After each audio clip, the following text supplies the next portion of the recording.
She had been dead for 2 years. The grave even had her name on it. But tonight, in an alley that smelled like rain and rust, her blood hit the air. And 3 Alpha Kings went completely still at the same time, in 3 different rooms, in 3 different cities. Not because they sensed a stranger, because they recognized her. And the most terrifying part? She wasn't running from enemies, she was running from them. Chapter 1. She had a system. Midnight grocery runs. Cash only. Hood up, eyes down. She paid for everything in exact change because the extra seconds of waiting for a cashier to count back bills were extra seconds someone could look at her face. Nora had been nobody for 2 years, and she was good at it. The apartment above the laundromat on Sutter Street smelled like detergent and old pipes, and she had learned to love that smell the way other women loved expensive candles because it meant she was still here, still breathing, still invisible. She set the grocery bag on the counter without turning on the overhead light. Habit. The lamp in the corner threw just enough yellow warmth across the kitchen that she could see what she was doing without advertising her presence to the street below. The blinds were always closed. The deadbolt was always thrown. The window above the fire escape had a chair wedged under it, even though they were 4 floors up, because 4 floors meant nothing to an alpha with a reason to climb. She had 3 reasons living 2 cities over, or so she hoped. The small sound came from the hallway, a shuffle, a sigh, the particular drag of small feet that had not quite mastered the art of being quiet yet. Nora turned. Her daughter stood in the hallway doorway in a too big sleep shirt. 1 sock on, 1 sock gone, dark curls crushed sideways from the pillow. She was 2 years and 4 months old. She had her mother's mouth and someone else's eyes, pale gray, sharp, already too observant for a child who still occasionally put crayons in her juice cup. "Mama." Not a question, just a placement. "You are here. Good." "Hey, baby." Nora crossed the kitchen in 4 steps and crouched down, smoothing the crushed curls back from her daughter's forehead. "You're supposed to be asleep." "Heard the door." I was quiet. Still heard it. The little girl blinked, slow and satisfied, then lifted both arms in the universal demand that required no words. Nora picked her up, felt the solid warm weight of her settle against her chest, and stood there in the dim kitchen for a moment, with her eyes closed and her nose buried in soft hair. This was the whole reason. Every cold morning, every lonely night, every moment of biting her lips so hard it bled to keep from making a sound she couldn't afford, all of it collapsed into this small, warm, impossible thing she was holding. Her name was June, and June did not know that she had 3 fathers, and Nora intended to keep it that way. She carried June back down the hallway, tucked her in, stayed until the small breathing evened out and the tiny fist uncurled against the pillow. Then she walked back to the kitchen, finished putting away the groceries, and stood at the counter with both hands flat against the tile and her eyes fixed on the middle distance. The cut on her left palm had stopped bleeding on the walk home. She had been careless, a broken bottle on the alley floor, a missed step, a sharp sting, and then the immediate flood of cold dread that had nothing to do with pain. She had pressed her sleeve against it immediately, kept her fist closed the whole way home, washed it the moment she got through the door. It was nothing, a small cut, already closing. She told herself that. She told herself that twice. 41 floors above the city, Cord Marlowe stood at the floor-to-ceiling window of his office and looked at the skyline like it owed him something. It usually did. He was the kind of man that rooms rearranged themselves around not because he demanded it, but because something animal in every person nearby sensed that moving out of his way was simply safer. 6'3", jaw like carved stone, eyes so dark they registered as black in most lighting.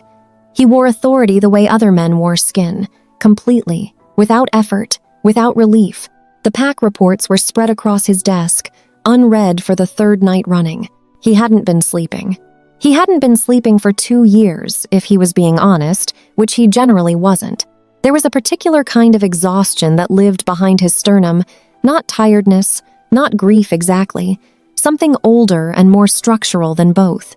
Like a load-bearing wall had been quietly removed, and everything above it was still standing through sheer stubbornness, and one day it would simply stop. He pressed 2 fingers to the glass. The city glittered below him, indifferent and bright. He didn't know why he'd crossed to the window. He'd been mid-signature on a border treaty, pen in hand, and then something at the edge of his senses had shifted, like a word spoken too quietly to hear, but loudly enough to interrupt thought, and he'd stood up before he'd decided to. He stood there now, jaw tight, waiting for the feeling to either clarify or pass. It did neither. Across the hall, in the gym that Brett had been using at midnight because sleep was apparently no longer something that happened to him, the punching bag swung hard on its chain and then went still. Brett stood with both wrapped fists pressed against the leather, breathing through his nose, head dropped forward. His shoulders were a wall. His back was a history of tension that had never been released properly, just redirected, compressed, aimed at anything that could take it. He straightened slowly. His nostrils flared. He didn't know what he'd just caught. It was gone as fast as it came. A ghost of something familiar, something that made his chest do that specific, terrible thing it did when he was almost asleep, and his guard dropped far enough to let the grief back in. He shook his head, grabbed his water bottle, didn't think about it.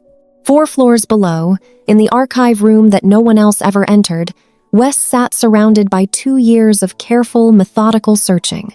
Maps, timestamps, sent reports from every contact he'd quietly cultivated in 6 surrounding cities. A corkboard with threads that the rest of the pack would have called obsession and that he called evidence. He had never believed she was dead. Not once. Not for a single day. He sat very still now, pen hovering above a new notation, and felt something move through the bond space in his chest, quiet, distant, unmistakable. A heartbeat. Hairs. His pen touched the paper without writing anything. His eyes went to the map. His finger found Sutter Street before his mind caught up. There. Wes was already moving. He didn't stop to question it, didn't pause to pull on a jacket or tell anyone where he was going. He simply stood up from the archive table, folded the map once along the crease he'd worn soft from 2 years of refolding, and walked out of the building through the service exit because the front lobby had cameras and questions, and he wasn't interested in either. The city at this hour was a different creature. Quieter, sharper. The rain had left the streets glossed and reflective. Every streetlight doubled in the puddles below, and Wes moved through it with the particular stillness of a man who had learned that urgency and speed were not the same thing. He took Nora's street from the north end, slower approach, less visible.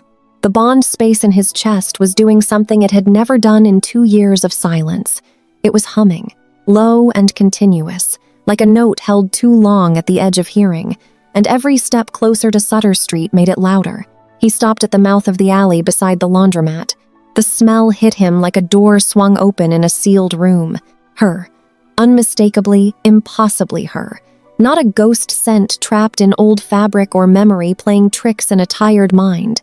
Fresh, warm, copper-edged from the cut, layered under it the particular softness that was just Nora, just her skin in cold air, and something else beneath that, something new that he didn't have a name for yet, but that made every instinct he owned go completely silent and completely awake at the same time. He stood at the alley entrance and did not move for a full 30 seconds. She was alive. She was here. She was 4 floors above him, and she had been here, in this city, in this building, close enough that on a clear night the wind could have carried her scent to him if he'd ever thought to look this direction, and she had been here the whole time. The feeling that moved through him was not simple enough to be called any one thing. He pressed his back against the brick wall of the alley and tipped his head back and breathed through it. 4 floors up, Nora went rigid at the kitchen counter. It was not a sound. It was not a movement.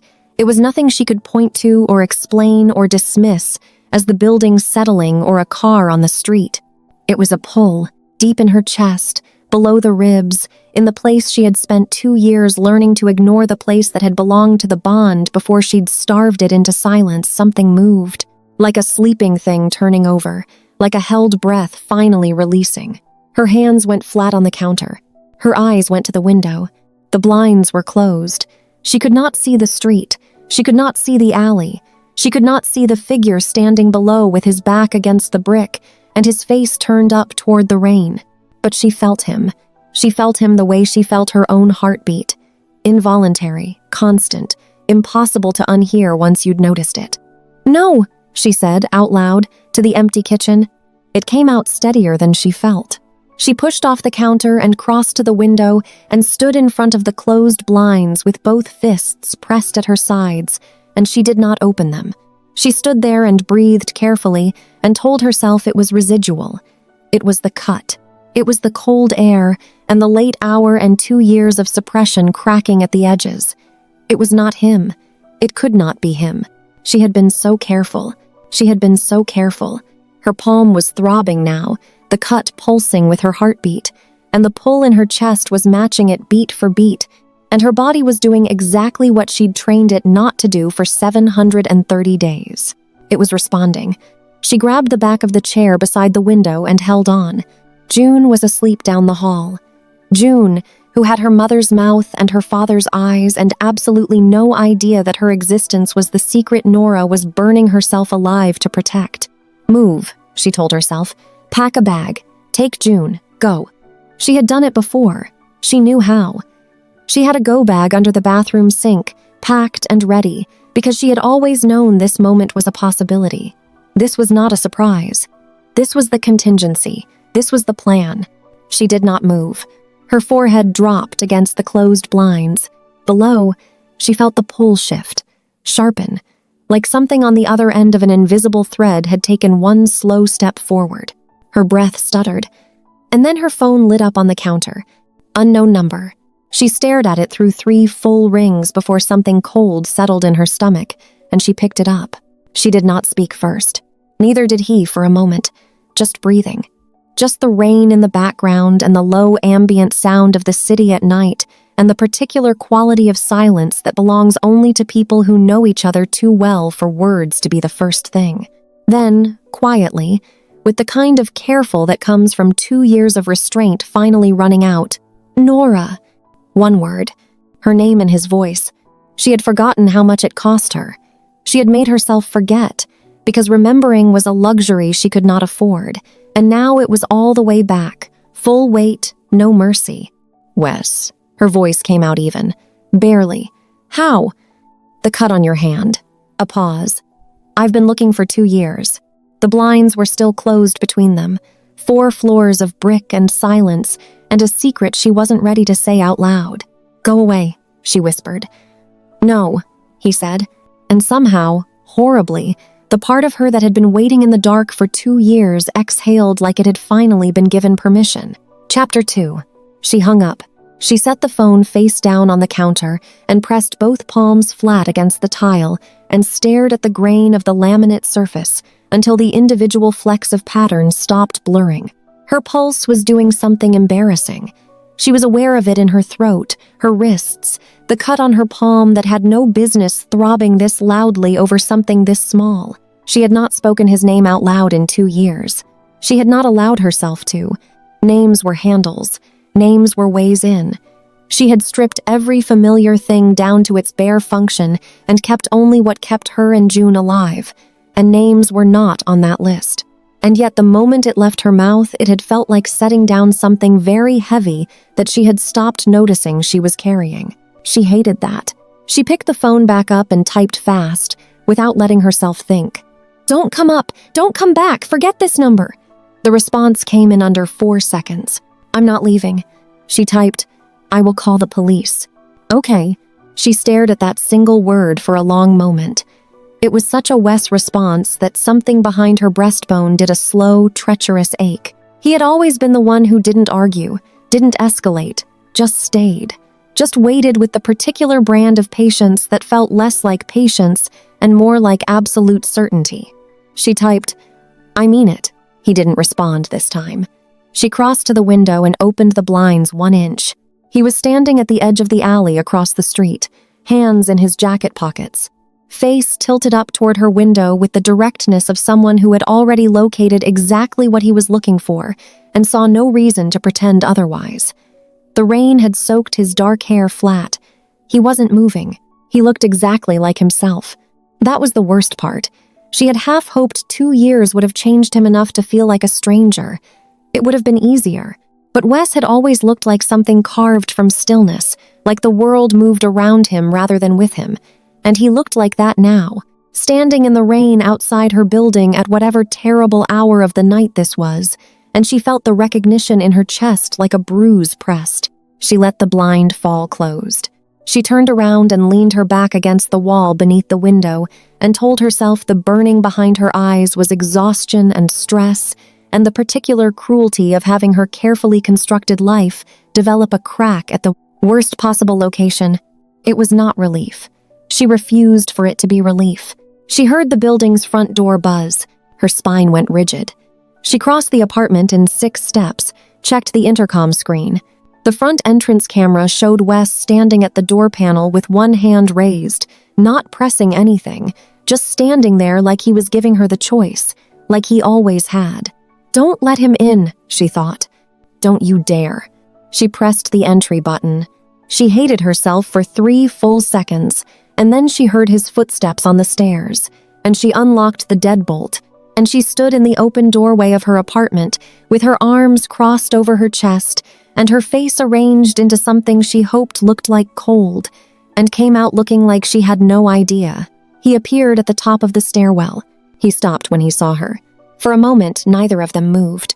The hallway light was doing that specific, ugly, fluorescent flicker it always did after midnight, and the building smelled like detergent and old carpet and whatever her upstairs neighbor was cooking at this hour, and Wes was standing 6 feet away from her dripping rain onto the hall floor and looking at her like she was something he had nearly convinced himself didn't exist. "You're real," he said. It was so quiet it barely registered as sound. "Obviously," she said. He took a slow breath. She watched his jaw tighten and release. "You let me believe you were dead. That was the point. For 2 years, Nora. I know how long it was." She held his gaze. "I was there." He looked at her for a long moment. The muscle in his throat moved. "I never believed it." "I know you didn't." She had counted on that, had lost sleep over it, had checked the perimeter of every city she'd moved through for signs of his particular brand of quiet searching. "That's why I kept moving. Until tonight. I was careless." The word tasted like failure. "It won't happen again." "It won't," he agreed, and the way he said it made her jaw tighten because it didn't sound like a threat. It sounded like a promise pointed in a different direction entirely. "You should go," she said. "You already know I'm not going to do that." "Wes." Her voice came out with an edge she'd sharpened specifically for moments like this, moments when softness would cost her something she couldn't recover. "Whatever you think this is, whatever you think finding me means, it doesn't change anything. My life is here. It is small and it is mine, and I need you to turn around and walk back down those stairs and tell your brothers the trail went cold." Something moved behind his eyes. "My brothers already know," he said. Her stomach dropped. "What?" "I felt it when I found your scent. The bond, it doesn't work selectively." His voice was steady, careful, like he was aware of exactly how much weight each word carried. Cord and Brett felt it too. "They're coming, Nora. I got here first, but they're coming." The hallway felt very small suddenly. The fluorescent light flickered. Somewhere behind her, down the short corridor of her apartment, she heard June shift in her sleep and make the small sound she made when she was about to wake up. Nora's body went completely still. Wes heard it too. She watched the moment register on his face, the slight parting of his lips, the stillness that went deeper than his usual stillness, the flicker of something new and unidentifiable moving through his expression as his eyes shifted past her toward the hallway, and then came back to her face with a question in them that she was absolutely not ready to answer. "Nora," he said slowly. "Don't," she said. Chapter 3. She stepped back into the apartment. She didn't invite him in, and she didn't close the door, which was not a decision so much as her body buying her 3 more seconds before she had to make one. Wes took the open door for what it was and crossed the threshold quietly, pulling it shut behind him without being asked, because he had always understood the geometry of her silences. June's sound came again, closer this time, the particular pre-waking shuffle of small feet finding the floor. Nora moved. She crossed the apartment in 8 steps, reached the hallway just as June appeared at the bedroom door for the second time that night, one sock still missing, both eyes at half-mast and deeply suspicious of the universe. "Mama." Same placement as before, same small voice. But her pale gray eyes had found something over Nora's shoulder and sharpened in a way that 2-year-olds were not supposed to be able to sharpen. Nora crouched down immediately, blocking her daughter's sightline with her own body. "Hey, back to bed, baby. It's still nighttime." "Man," June said. "I know. He's leaving. He smells like you." June said this with the matter-of-fact certainty of a child reporting weather. No confusion, no fear. Just the clean, unfiltered observation of someone who had not yet learned to lie to herself about what she sensed. The sentence landed in the room like something dropped from a height. Nora kept her expression still. "Bed, June." June considered this for a moment with the particular sovereignty of toddlers everywhere, and then turned and padded back down the hall.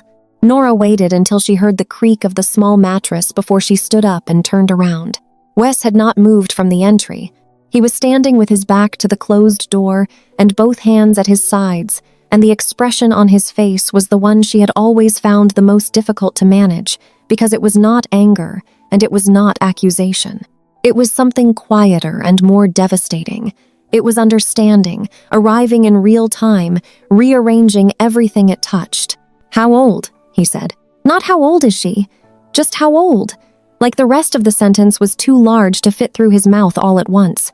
Nora crossed her arms. "This is not a conversation we're having tonight." "Nora." "I said no." "She has our eyes." His voice was very low.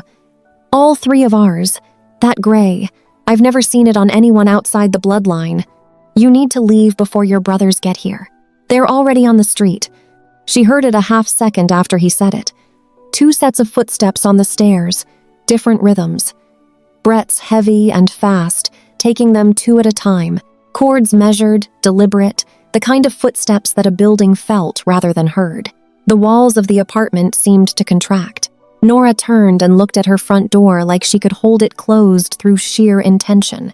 The knock came. 3 beats. Hard. Brett. She didn't move. "Nora." Brett's voice through the door, rougher than she remembered it, scraped down to something roar. "I can smell you from the hallway. Please open the door." The please undid something in her she had not anticipated. Brett had never been a please man. Brett had been volume and heat, and a kind of love so loud it occasionally felt like being shouted at. That single quiet word cost him something, and she could hear exactly what it had cost. Cord said nothing. She could feel him, though.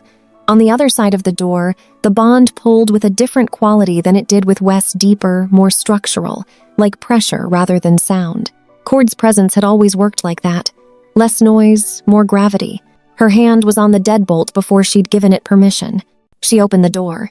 Brett looked at her like a man who had taken a blow and was still deciding whether to fall. He was bigger than she remembered, broader across the shoulders, a jaw that had set harder with time. His eyes were red-rimmed and he wasn't bothering to hide it. He said nothing, just looked. Cord stood half a step behind him, and the difference between them was the difference between a wound and a scar. Where Brett wore every feeling openly because he had never learned to do anything else, Cord had sealed himself behind something so controlled and complete that reading his face required looking for what wasn't there instead of what was. His eyes found her, moved over her once, systematic, checking, and then settled on her face with an intensity that she felt in the back of her spine. "You're alive," Cord said. Flat, factual, the emotion underneath it too compressed to identify. "Congratulations," she said. "You can all leave." Brett made a sound that was not quite a laugh. "Nora, I mean it." She kept her voice level. "You found me? Great. Now you know I'm not dead. Go home. There's a child in this apartment," Cord said. The air in the room changed. Nora held his gaze. "That has nothing to do with you. It has everything to do with us, and you know it." Cord stepped inside without being invited, the way he had always moved through spaces. Like permission was a courtesy he extended rather than a requirement, he observed. He stopped in the middle of her small living room and looked around at the carefully ordered life she had built. The bolted windows, the go bag she hadn't quite hidden under the end table, The crayon drawings on the refrigerator, the small pair of shoes by the door, and something crossed his face that he shut down before it could fully form. Brett had moved inside, too. The apartment was not built for 4 adults, and the weight of 2 years of unfinished grief. Wes had not moved from the entry wall. Nora stood in the center of all 3 of them and felt the bond pull in 3 directions simultaneously, like standing in the middle of a current that had been waiting a very long time for her to stop swimming against it. She thought about the go bag. She thought about June asleep down the hall with her pale gray eyes that belonged to all 3 of these men, whether anyone was ready to say so. She thought about how tired she was. Not scared, not angry, just tired in the specific bone-deep way of someone who has been holding something very heavy in both arms for so long they've forgotten what their hands feel like empty. "Sit down," she said finally. "All of you, but nothing gets decided tonight." Nobody sat immediately. That was the thing about 3 alpha kings in a small apartment. The instinct to occupy space, to stand, to remain upright and ready was written into their biology, and sitting felt like a concession none of them had agreed to make yet. But Nora had pulled the kitchen chair out and dropped into it with the kind of deliberate exhaustion that made argument feel cheap, and one by one they found places. Brett on the couch, forearms on his knees, eyes on the floor.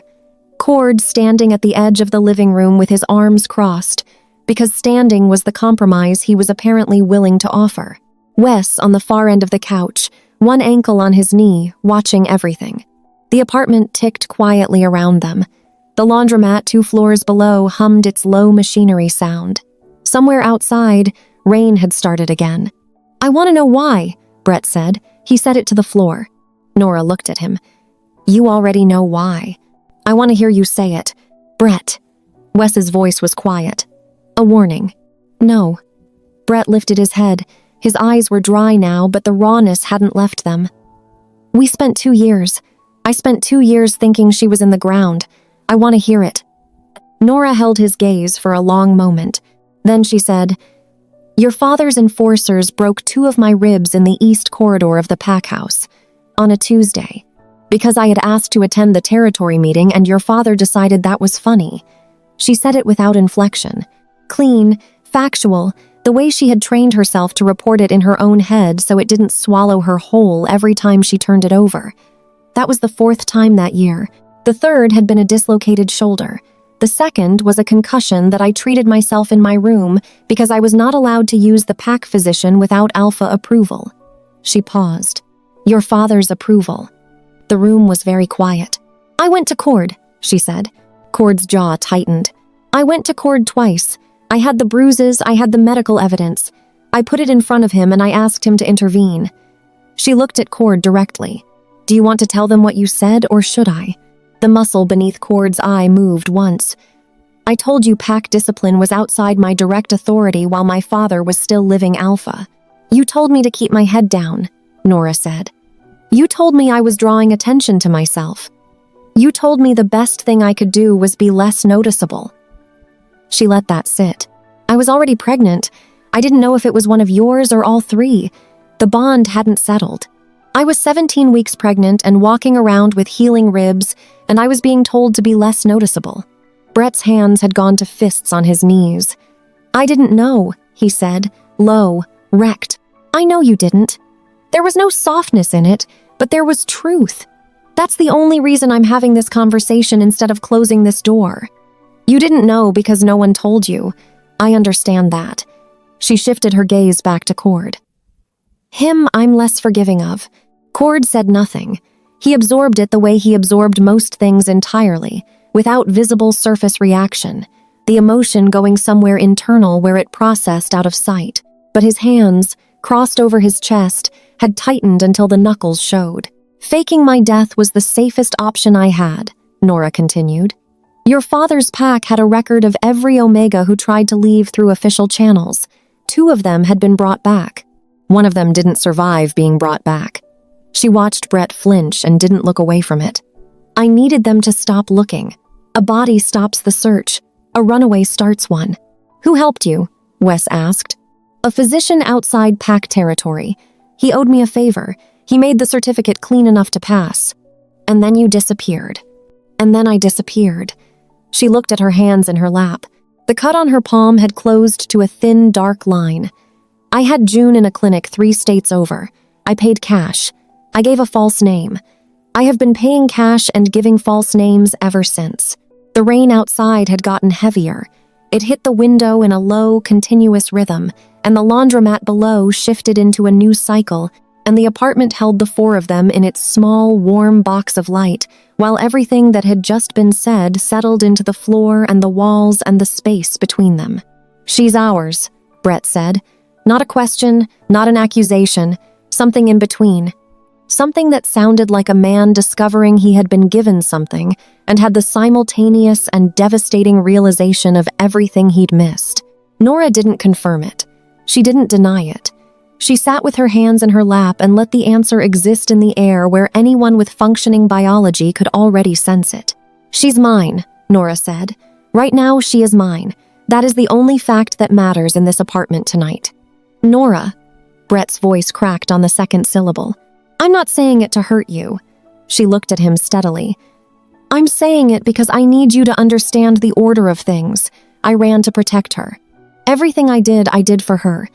If you want to be angry at me for surviving, be angry. But do not sit in my apartment and make me feel like I owe you a grief I couldn't afford to let you have." The silence after that was the kind that doesn't end so much as slowly change shape. Cord uncrossed his arms. He moved to the kitchen counter and stood with his back to the room for a moment, and when he turned around, his face had something in it that she had never seen on him before. Not in the 3 years she had spent in that pack house. Not in any of the moments she had reached toward him and found nothing. "I failed you," he said. The words were so flat and so precise and so clearly costing him something structural that Nora felt them in her chest before she could stop herself. She looked at the table. "Yes," she said, "you did." Chapter 4. The kitchen settled around that admission like snow around a warm shape. Cord didn't move toward her. He didn't try to make the words into something larger or dress them with explanation. He just stood at the counter and let them be what they were, and Nora sat at the table and let herself receive them without immediately building a wall in front of the feeling they created. It was the most honest thing he had ever given her. It was not enough. She knew that. He knew that. The room knew that. But it was the first stone pulled from the foundation of everything she had built to keep herself from wanting things she had decided she could not have. And the removal of even one stone was enough to make the whole structure hum with new instability. Brett had not moved from the couch. He was sitting forward with his elbows on his knees and his face in his hands, and the stillness of him was so unfamiliar that Nora kept checking it peripherally the way you check a fire to make sure it hasn't gone out. Wes was watching her. He had been watching her the way he always had, which was with the kind of attention that didn't perform itself, that didn't ask for acknowledgement, that simply existed as a constant and careful thing. She had spent a lot of their history pretending not to notice it. She had less energy for that pretense tonight.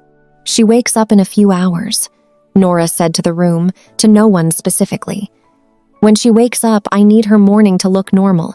She doesn't do well with disruption." "What does normal look like?" Wes asked. The question was so practical and so gentle that she blinked. "Breakfast. The specific cartoon she watches while she eats. Her cup of water with the blue lid, not the green one." "Not the green one," he repeated, quietly. "She has opinions," Nora said, and something happened to her voice that she hadn't authorized. A warmth crept into it. The specific involuntary softness that June produced in her without fail. Brett lifted his face from his hands. His eyes were red again. "What is she like?" Nora looked at him for a moment. This man who had never known gentleness was his default setting, who had been fury and loyalty and a love so large it frightened people, sitting in her living room at some ungodly hour of the night, asking what her daughter liked with the voice of someone who had just found out they had been standing outside a window for 2 years, not knowing there was a light on inside. "Blueberries," she said. "Anything with wheels, the color orange, and being told she's right about things." Brett made a sound. It was almost a laugh. It didn't quite make it. "She's ours," he said again, and this time it wasn't a declaration. It was something broken open, something tender and terrifying and very, very human. "She doesn't know you," Nora said. Carefully. She doesn't know anything about the pack, about bonds, about any of this. To her, you're strangers. You have to understand that. Whatever you're feeling right now, she doesn't have context for it, and I will not let her be overwhelmed or confused because the three of you— We understand, Cord said. She looked at him. We will follow your lead, he said. With her, we will go at whatever pace you set. We are not here to take anything from you, Nora. That's a significant departure from pack law, she said. Pack law can adjust. The flatness of it, the absolute lack of hesitation, told her more than any speech could have. The rain outside softened from a pour to a murmur. The laundromat finished its cycle and clicked into silence. The apartment found a quieter rhythm, the four of them breathing inside it, the space between them rearranged by everything that had been said. Wes stood up from the couch. He crossed the small living room and stopped in front of her chair and looked down at her with that particular stillness of his, and she looked up at him, and neither of them spoke for a moment. Then he crouched down to her eye level. I have something for you, he said. She stiffened. Wes, it's not a gesture.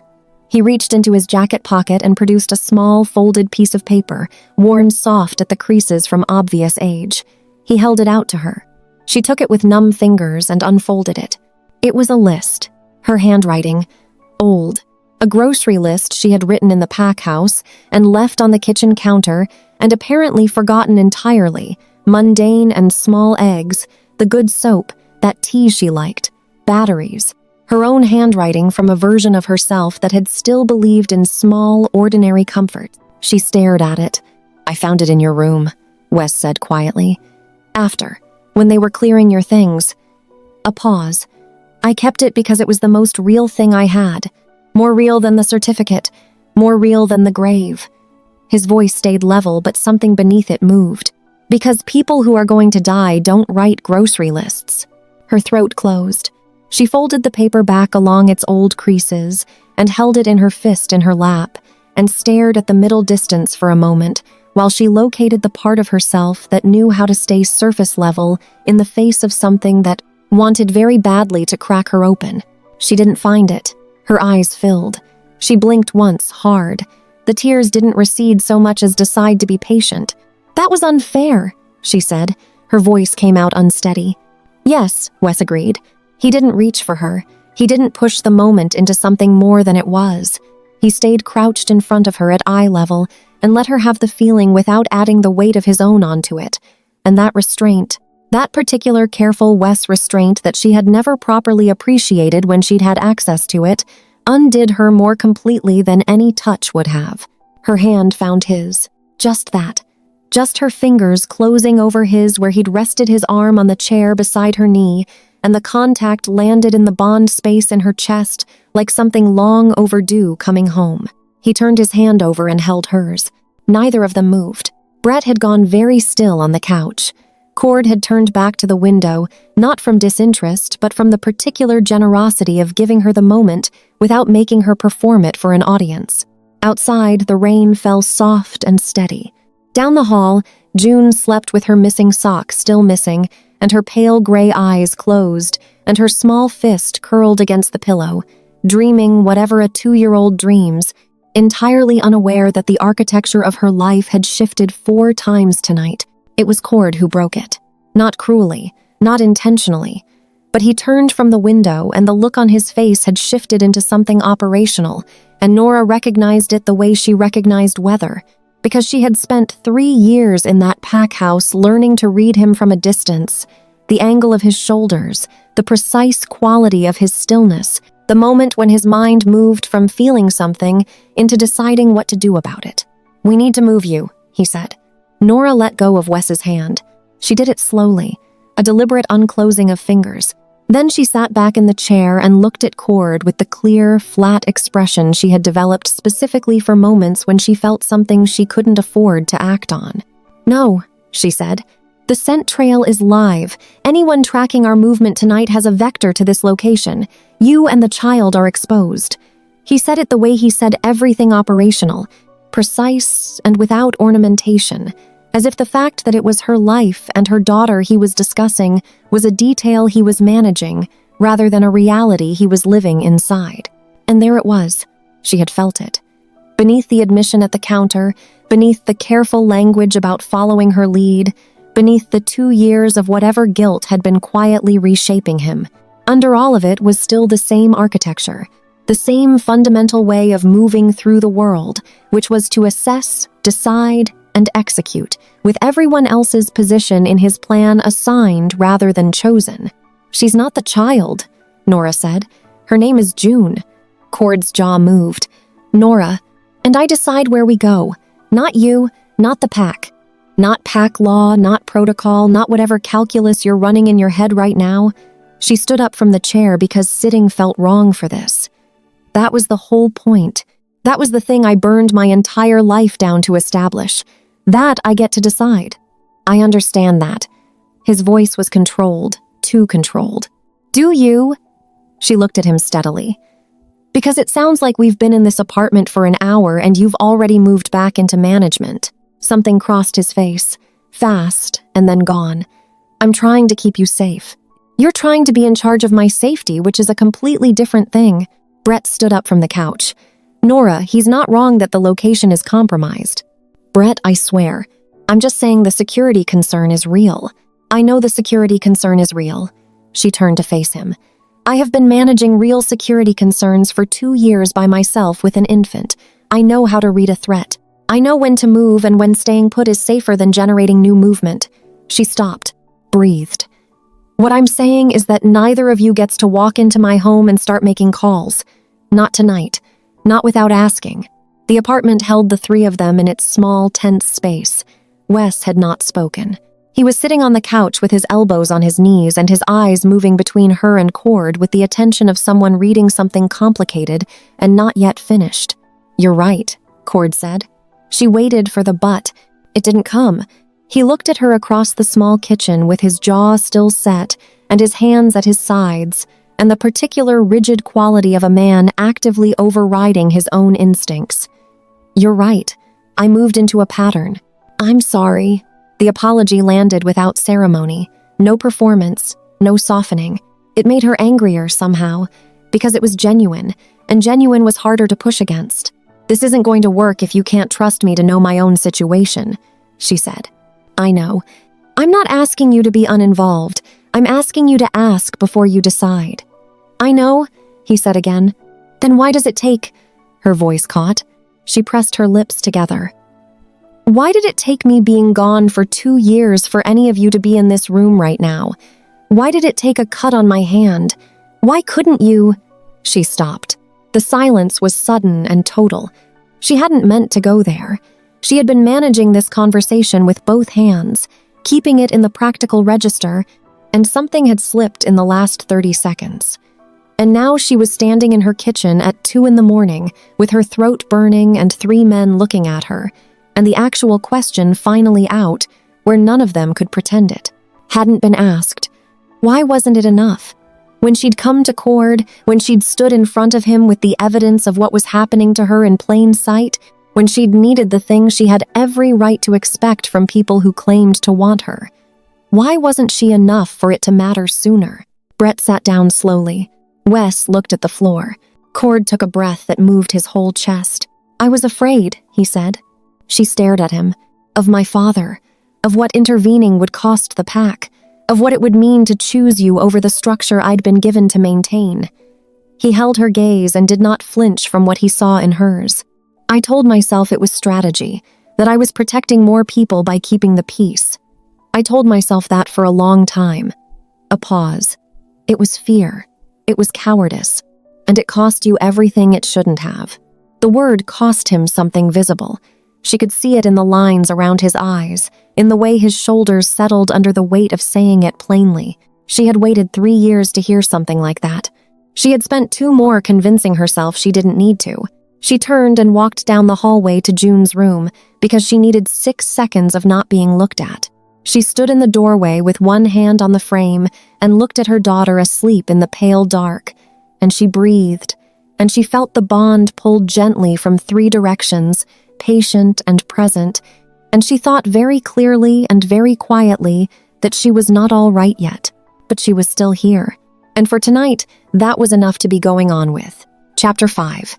She stood in June's doorway for a long time, long enough that the sounds in the living room settled into quieter things. The soft shift of someone adjusting their position on the couch, a glass of water being poured in the kitchen. Wes's particular brand of stillness, which had its own sound, a kind of absence of sound that she had always been able to locate without looking. June breathed on, small and steady and completely unaware. Nora watched the rise and fall of her daughter's back and thought about two things simultaneously, which was a skill she had developed out of necessity. The first thing was simple and animal: assess. The threat level had changed. Wes was right that the scent trail was live. Cord was right, much as she resented the way he'd said it, that staying completely still was its own vulnerability. The second thing was less simple. She had spent 2 years building walls against exactly this. Not against danger. She'd had a plan for danger, but against this, the specific gravity of them. The way the bond worked in her chest, like a compass needle swinging to true north, regardless of where she pointed her face. She had starved it.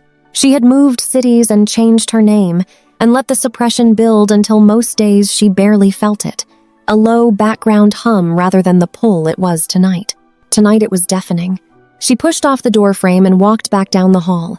The three of them had rearranged themselves in her absence in a way that was almost careful. Brett was at the kitchen counter with a glass of water, standing because he couldn't help it, but angled away from the center of the room to give her space. Cord had moved to the armchair farthest from the door, which for him was practically a retreat. Wes was still on the couch, and he looked up when she came back in with the quiet attention he always gave her. She stood in the middle of the room. "I'm going to tell you what I need," she said. "And I need all three of you to listen without responding until I'm finished." 3 nods. No commentary. She noted that and filed it away. "I need tonight to stay contained. No calls to the pack, no reports. No one else knows this address or that June exists until I have decided how I want to handle that, and when, and on what terms."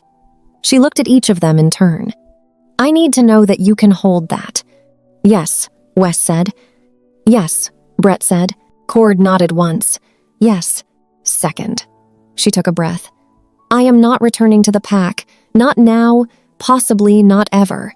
I understand what that means in terms of bond law and pack hierarchy, and I am telling you right now that those structures are your problem to solve, not mine. I will not go back to a system that failed to protect me and call it home because the bond makes it feel like I should." Brett opened his mouth. She held up a hand. He closed it. Third. Her voice dropped slightly, not from weakness but from the effort of saying the next part without letting it shake. "I don't know what any of this looks like going forward. I don't know if there is a going forward. 2 years ago, I made a decision for my survival and my daughter's safety, and I don't regret it. I can't give you that. I cannot sit here and apologize for choosing to live." She stopped. "What I can tell you is that I've been tired for a very long time. And tonight, for the first time since I ran, I don't feel like I'm the only person in the world who knows I'm still alive." Her voice held. "Barely. I don't know what to do with that yet." The room was very quiet. Brett set down his water glass. He crossed the kitchen in 4 steps and stopped in front of her, and she let him, and he put both hands on her face very carefully. "The way you handle something you broke and are terrified of breaking again." And he looked at her for a long moment with his jaw tight and his eyes saying everything his voice apparently couldn't locate. "I've been fighting everything for 2 years," he said. "Everything I could find, because there was nothing left to protect, and I didn't know what else to do with it." His thumbs moved. "Barely. I don't want to fight anymore, Nora. I just want to know you're still here. That's enough. That's all I need." She felt her eyes burn.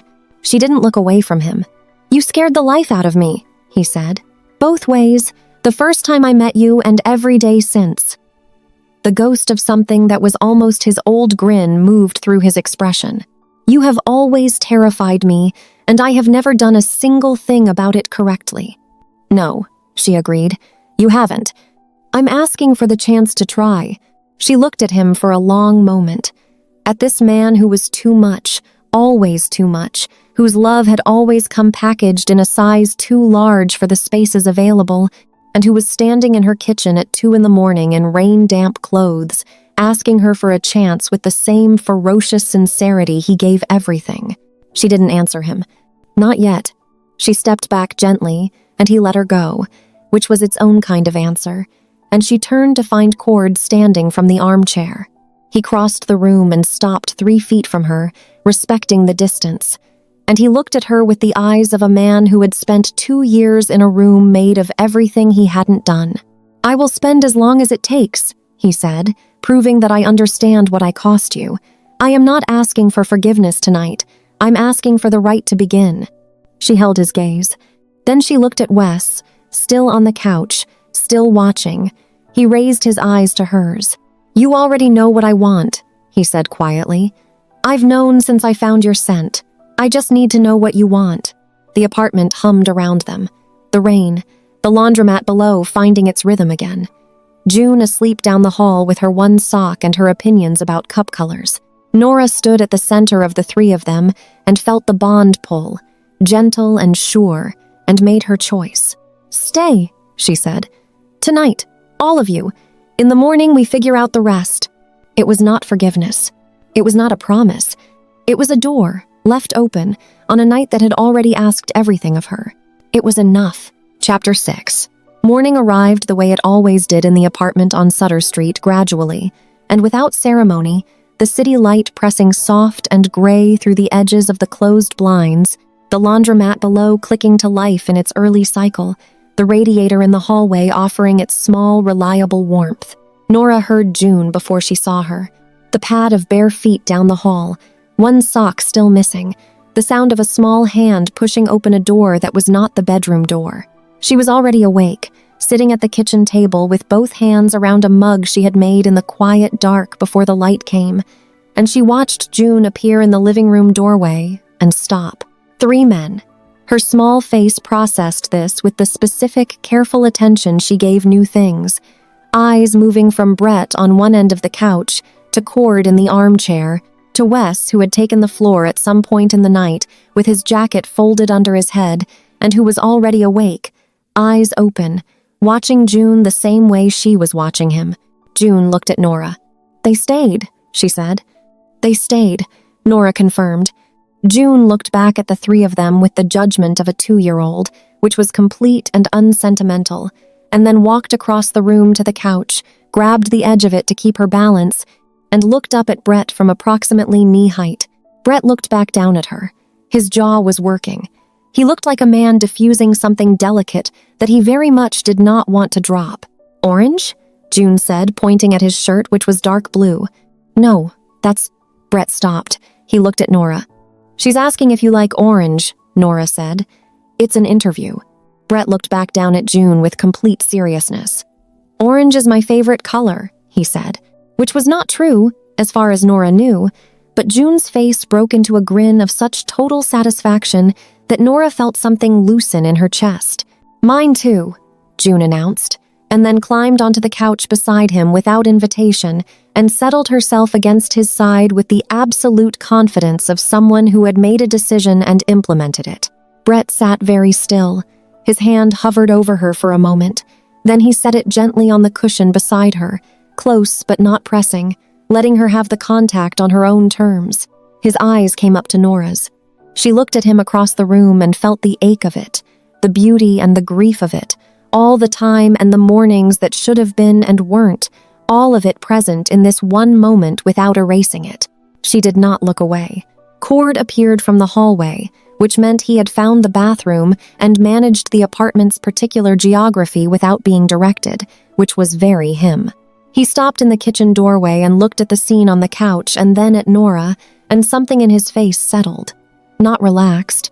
Cord would probably never fully relax, but settled, the way a structure settles when the right pieces are finally load-bearing. He moved to the counter. "Coffee?" "Cabinet above the kettle," she said. He found it without asking a second time. She watched him move through her kitchen with the quiet efficiency of a man learning a new language, careful with every gesture, asking permission with his eyes before he opened the second cabinet, and she thought about the version of him that had told her to keep her head down, and the version that stood in front of her last night and said it was cowardice, and the version that was here this morning learning where she kept the mugs. People were not one thing. She had known that. It was easier to manage when they were. Wes came to stand beside her at the table.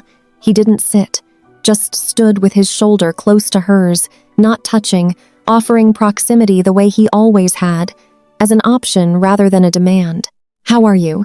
he asked quietly. She thought about it honestly, which was something she didn't often allow herself. "I don't know yet," she said, "but I slept." "You did."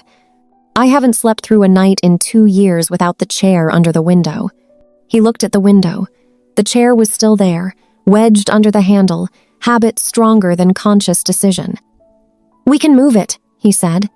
"Not yet," she said, "but maybe soon." He nodded. That was enough. June had migrated from Brett's side to the middle of the couch and was conducting a separate interview with Cord, who had brought her a cup of water, and she had looked at the cup and said, very clearly, "Blue lid." And Cord had looked at Nora, and Nora had opened the cabinet and pointed, and Cord had switched lids with a seriousness that June clearly found appropriate. "She's remarkable," Wes said. "She is," Nora agreed. "No qualification, no hedge." Cord brought 2 coffees to the table and set one in front of Nora without being asked, and then took the chair across from her and sat with both hands around his mug and looked at her with the clear, direct, uncomplicated gaze of a man who had decided that the most useful thing he could offer this morning was his full and honest presence. "I'd like to come back," he said. "If you'll let me, not to manage anything, just to be here." She looked at him, at the weight he carried and the way he was finally, visibly carrying it instead of pretending it wasn't there, at the lines around his eyes that hadn't been there 3 years ago, at the particular quality of his asking, which was not the old Cord asking, not the one who phrased questions as conclusions, but something newer and less certain and more real. "You can come back," she said. "All of you. We figure it out as we go. No pack law, no hierarchy. Just..." She paused, looking for the right word. "People," Wes offered quietly. "People," she agreed. The morning light found the gap between the blinds and threw a thin line of gold across the kitchen floor. June laughed at something Brett said, a full-body toddler laugh, and the sound of it filled the apartment the way only her laughs could, total and unguarded and absolutely certain of its own right to exist. Nora held the warmth of her coffee mug and felt the bond hum low and steady in her chest. Not the frantic pull of last night, but something quieter. Something that had waited long enough to know how to be patient. She was not all the way healed. She did not need to be. She was here, in her kitchen, with her daughter's laugh in the air and 3 men learning the particular rules of her world, one small, careful question at a time. And the chair was still under the window, but maybe not for much longer. And outside, Sutter Street was waking up in its ordinary way. And for the first time in 2 years, Nora let herself think about next week. Then the week after that. Then the one after that. Brett's voice drifted in from the living room, low and careful. "So is orange the right answer for everything, or just the first question?" June's response was immediate and authoritative. "Everything." And Nora smiled. It was small and it was real, and it was the first one in 2 years that didn't cost her anything at all. She had run to survive. She had stayed to live. And at last, with the morning soft around them and her daughter's laugh threading through every room, she finally understood the difference. Thank you for listening all the way to the end. It means more than you know. If something in this story moved you, I'd love to hear about it in the comments. And if you haven't already, hit subscribe so the next story finds you. Love, Sire.